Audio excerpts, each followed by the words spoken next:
இந்த திருச்சி கிழக்கு தொகுதி.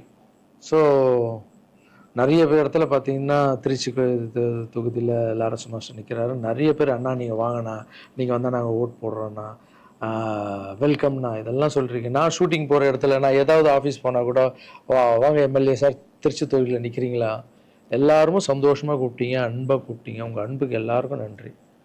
பட் அது எது தர்மம்னு ஒன்று இருக்குல்ல, என் மனசில் இருக்கிறதா நான் இன்றைக்கி சொல்லிடுறேன். நான் திருச்சி தொகுதியில் நான் வந்து நிற்கணுமா, இல்லை விஜய் சார் எப்போ ஹீரோ ஆனாரோ அப்போத்துலேருந்து ஒருத்தர் போஸ்ட் ஓட்டியிருப்பார்ல, அதுக்கப்புறம் அவர் அரசியல் ஸ்டார்ட் பண்ண அப்புறம் அந்த அரசியலுக்காக உழைச்சிருப்பாங்கல்ல, அவர் ஆரம்ப ஸ்டேஜ்லேருந்து வந்தவங்களாம் இருப்பாங்க, அவங்க வரணுமா நான் வரணுமா?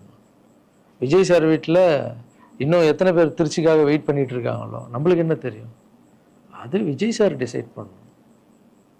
விஜய் சார் யார் நிற்க வைக்கிறாங்களோ யார் வேணாலும் ஜெயிப்பாங்க. ஏன்னா விஜய் சார் முகத்துக்கு தானே ஓட்டு விடுது. ஸோ அந்த இடத்துல போய் நான் போய் நிற்கிறதுன்றது அது தர்மமே இல்லைல்ல. யாரோ ஒருத்தர் விதை போடுவாங்க, அங்கே செடி முளைக்கும், அதுக்கு வேலி கட்டுவாங்க, அதை பாதுகாப்பாங்க, ஒரு மரம் ஒன்று வரும், அந்த மரத்தில் ஒரு பழம் வரும், அந்த பழத்தை நான் எடுத்து சாப்பிட்ணுமா விதை போட்டவங்க சாப்பிட்ணுமா? ஒரு வேளை நம்ம போய் சேரணும்னா எப்படி நம்ம சேரணும்? ஃபஸ்ட்டு உறுப்பினராக போய் சேரணும். உறுப்பினராக சேர்ந்து அந்த கட்சிக்காக 3 வருஷம் உழைக்கணும், 4 வருஷம் உழைக்கணும். கட்சியுடைய எல்லா நலத்திட்டங்களையும் எத்தனை போய் வெளியே சொல்லணும். கடமையை செய் பலனை எதிர்பார்க்காதன்றது தான் என்னுடைய கோட்டை.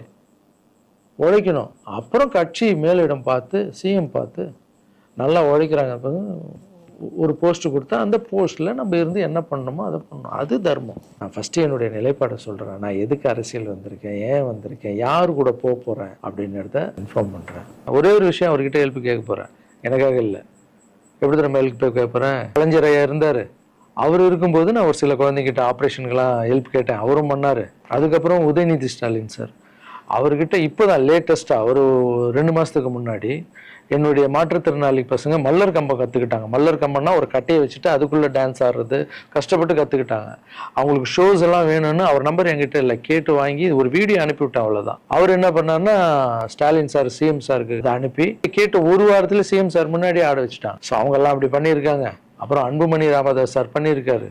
நிறைய குழந்தைங்க ஆப்ரேஷன், அவர் ஹெல்த் மினிஸ்டராக இருக்கும்போது, நீங்களே நடிகராக இருக்கும்போது நான் ஒரு குழந்தைய கூப்பிட்டு வந்தேன், நீங்களே உங்கள் சொந்த காசை போட்டு ஆப்ரேஷன் பண்ணி அந்த குழந்தைய காப்பாற்றி கொடு. நடிகராக இருக்கும்போதே ஒரு குழந்தைய காப்பாற்றிங்க, இப்போ சிஎம் ஆகிட்டீங்க, தைரியமாக அந்த உரிமையோடு கேட்பேன். ஒரு 1000 குழந்தைங்க பண்ணு, 1000 நீங்கள் நினச்சா என்ன வேணால் பண்ணலாம் உங்கள் மினிஸ்டர்ஸ் கிட்ட சொல்லி.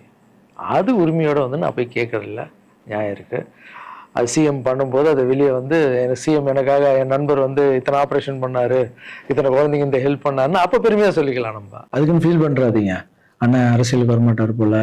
திருச்சி கிழக்கில் தான் நிற்கலன்னு சொன்னேன், அதுதான் தர்மம் இல்லைன்னு சொன்னேன், வேற எங்கேயும் நிற்கலன்னு சொல்லல. நிற்போம் பொறுமையாக, அடி மேலே அடி எடுத்து வச்சு அவசரப்பட்டு என்ன இது சீக்கிரம் வாங்கலாம் அப்படின்னு சொல்கிறாங்க. என்ன காய்கறி கடையாக போய் வாங்குறதுக்கு? இவ்வளோ நாள் நம்ம உழைச்சி காப்பாற்றி வச்ச பேரெல்லாம் ஒருத்தருக்கு போய் சரண்டர் பண்ணிட்டு அவங்களுக்காக உழைக்க போறோம்னா அங்கே நம்மளுக்கு சீட்டு வேணாம், எதுவும் வேணாம், மரியாதை.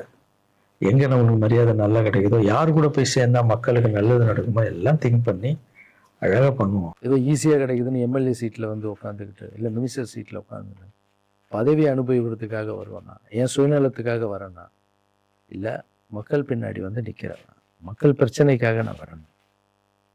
மக்கள் பிரச்சனைக்கு வர்றது தானே இங்கே கரெக்டான ஒரு விஷயம். இப்போ ஏதோ ஆசைக்கு ஏதோ கூப்பிட்றாங்க, அப்போ நம்ம போயிட்டு பதவி அனுபவிக்கலான்றது தப்பு இல்லைங்க. அதுதான் என்கிட்ட ஆல்ரெடி இருக்கேன், நான் சந்தோஷமாக தானே இருக்கேன், என்கிட்ட எல்லாமே இருக்கேன். மக்கள் பிரச்சனைக்காக நம்ம வந்து எங்கே போகணும், யார் கூட போகணும், எப்படியாப்பட்ட அரசியலை கையில் எடுத்தால் மக்களுக்கு நல்லது நடக்கும்ன்றத நல்லா திங்க் பண்ணி பொறுமையாக நானே உங்களுக்கு இன்ஃபார்ம் பண்ணுறேன். 2 படம் போயிட்டு எவ்வளோ சீக்கிரம் சொல்ல முடியும்னு நான் உங்களுக்கு சொல்கிறேன். தேங்க்யூ. சர்வீசஸ் கார்டு மாற்றம், சேவையை கடும். பாய். பிளே ஸ்டோர் மற்றும் ஆப் ஸ்டோரில் இருந்து பாலிமர் செயலியை QR கோடு மூலம் பதிவிறக்கம் செய்யுங்கள். செய்திகளை உடனுக்குடன் பெறுங்கள்.